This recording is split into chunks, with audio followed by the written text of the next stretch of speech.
फतेहपुर में राष्ट्रीय ब्राह्मण महासंघ की ओर से एक ज्ञापन जिला प्रशासन के माध्यम से उत्तर प्रदेश के राज्यपाल को भेजा गया है, जिसमें देश में लागू किए गए एक विवादित कानून को समाप्त करने की मांग उठाई गई है। इस ज्ञापन में संगठन ने यह आरोप लगाया कि वर्तमान समय में लागू ये कानून समाज को बांटने का काम कर रहा है और आम जनमानस के हितों के खिलाफ है।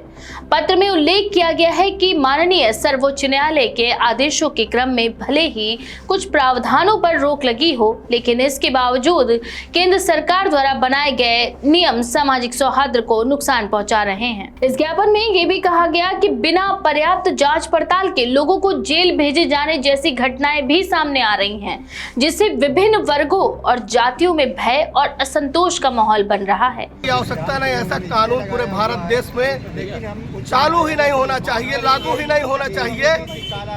यूजीसी जैसा काला कानून बिल्कुल खत्म होना चाहिए। भारत सरकार से निवेदन है और सुप्रीम कोर्ट से निवेदन है, ये सरकार लागू नहीं होने देगी।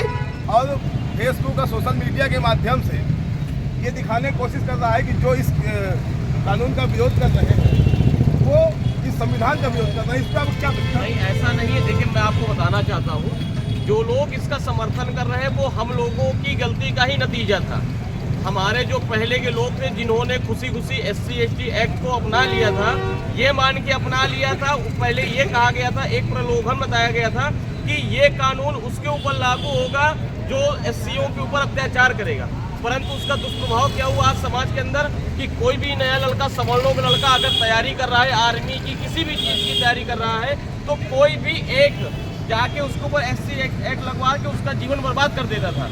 हमारे पूर्वजों ने क्या किया, जो गलती करी, आज का नया युवा, आज की नई पीढ़ी की जनता वो गलती नहीं करेगी। जिनको वो कानून मानना है मानते रहे, परंतु UCG का विरोध हम पूरे जोर से करेंगे और इसको लागू नहीं होने देंगे। संगठन का कहना है कि ऐसे कानूनों का उद्देश्य समाज में विभाजन पैदा करना प्रतीत होता है, जो देश की एकता और अखंडता के लिए घातक है। उन्होंने मांग की कि केंद्र सरकार के द्वारा इस कानून को तुरंत समाप्त करे और जनता के हित में फैसले ले। इस ज्ञापन के समर्थन में बड़ी संख्या में लोगों के हस्ताक्षर भी संलग्न किए गए। हस्तलिखित सूची में कई सामाजिक कार्यकर्ताओं, स्थानीय नागरिकों और संगठन से जुड़े सदस्यों के नाम दर्ज हैं। इनमें प्रमुख रूप से राहुल मिश्र, रवि अमरदीप, विनोद कश्यप, आकाश यादव, आदित्य मिश्रा, पंकज तिवारी, संजय मिश्रा, राकेश सिंह, दीपक मिश्रा, अरविंद सिंह, विकास सिंह, पवन द्विवेदी सहित दर्जनों लोगों के नाम शामिल है। सूची से ये स्पष्ट होता है कि इस मुद्दे को लेकर स्थानीय स्तर पर व्यापक समर्थन देखा जा रहा है। संगठन के पदाधिकारियों ने बताया कि ये पहल किसी एक वर्ग तक सीमित नहीं है, बल्कि समाज के विभिन्न तबकों के लोग इस कानून से प्रभावित महसूस कर रहे हैं। उनका ये भी कहना है कि अगर समय रहते सरकार ने इस पर पुनर्विचार नहीं किया तो आने वाले समय में सामाजिक तनाव और भी बढ़ सकता है।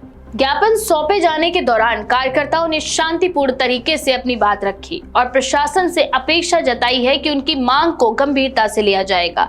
जिला प्रशासन की ओर से ज्ञापन को अग्रेषित करने का आश्वासन भी दिया गया है। स्थानीय राजनीतिक और सामाजिक हलकों में इस कदम को महत्वपूर्ण माना जा रहा है। वहीं कई लोगों का कहना है कि इस तरह की संगठित आवाज सरकार तक जनता की भावनाएं पहुंचाने में सहायक होती हैं। अब सभी की निगाहें इस बात पर टिकी हैं कि राज्य और केंद्र स्तर पर इस मांग पर क्या प्रतिक्रिया आती है और क्या विवादित कानून को लेकर कोई ठोस कदम उठाया जाता है या नहीं। इस बारे में आपका क्या विचार है, अपनी राय कमेंट में लिखना ना भूलें। ऐसी और भी खबरों के लिए देखते रहें द पेज 19।